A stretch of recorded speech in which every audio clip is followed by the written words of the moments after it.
Hi, it's Thursday morning. Kids lunch box and snacks பாக்ஸ்க்கு என்ன கொடுத்தேன் அப்படின்னு பார்க்கலாம். வெஜ் பிரியாணிக்கு நெய்யும் நல்லெண்ணையும் கொஞ்சம் தாராளமாகவே ஆட் பண்ணிக்கலாம். அதுக்கப்புறம் ஹோல் கரம் மசாலா ஆட் பண்ணிவிட்டு அது நல்லா மணம் வர வரைக்கும் வறுத்துக்கணும்.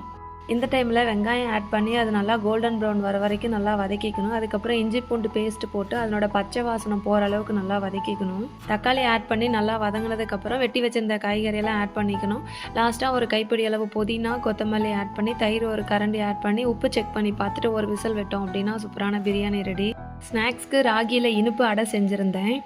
அதுக்கு ஒரு டம்ளர் பாலில் 2 கரண்டி ஆரிய மாவு, ஒரு கைப்பிடி அளவு தேங்காய், 2 ஸ்பூன் நாட்டு சர்க்கரை, ஒரு 4-5 ஏலக்காய் நல்லா பவுட்ரு பண்ணி ஆட் பண்ணிவிட்டு நல்லா இட்லி மாவு பதத்துக்கு கரைச்சி ஒரு 5 நிமிஷம் அப்படியே ஊற விட்டுறணும். அதுக்கப்புறம் தோசைக்கல்லில் ஊற்றி சுற்றியும் நெய் விட்டு லோ ஃப்ளேமில் வச்சு நல்லா வேக வச்சு எடுத்துக்கணும். ஹெல்த்தி அண்ட் டேஸ்டியாகவும் இருக்கும். Must try for your home. Okay, bye.